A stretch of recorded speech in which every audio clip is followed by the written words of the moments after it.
আসসালামু আলাইকুম সবাইকে। আজকে আমি স্কেল দিয়ে মেপে তোমাদেরকে স্মৃতিসৌধ আঁকানো শিখাবো। প্রথমে ১ থেকে ২১ সেন্টিমিটার পর্যন্ত একটি দাগ দিয়ে নিলাম। এরপর ১১ সেন্টিমিটারে চিহ্নিত করে ওপর থেকে নিচ পর্যন্ত ১ থেকে ১৩ সেন্টিমিটার পর্যন্ত দাগ কেটে নিলাম।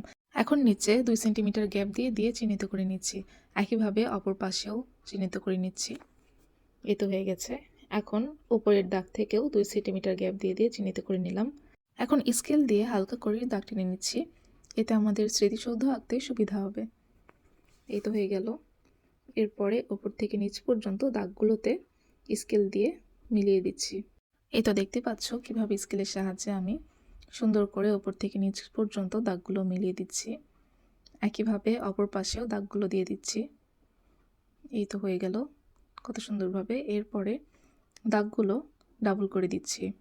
দুই পাশে দাগগুলো ডাবল করে দিব, তাহলে দেখতে খুব সুন্দর লাগবে। হয়ে গেল ডাবল করা। এরপরে নিচে ১ সেন্টিমিটার দাগ দিয়ে নিয়ে সেই দাগ থেকে নিচ পর্যন্ত ক্রস করে দিয়ে দিচ্ছি। এভাবে উভয় সাইডেই ক্রস করে দাগগুলো দিয়ে দিচ্ছি। এই তো এবার স্মৃতিসৌধের মাঝখানে যে দাগগুলো দিতে হবে সেগুলো মিলিয়ে দিলাম।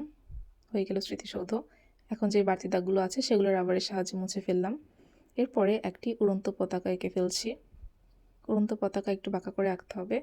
এই তো হয়ে গেল উড়ন্ত পতাকা। এখন স্মৃতিসৌধের নিচে কিছু ইট এঁকে দিব। এভাবে খুব সহজ করে তোমরা স্কেলের সাহায্যে স্মৃতিসৌধ এঁকে ফেলতে পারবে। আল্লাহ হাফেজ।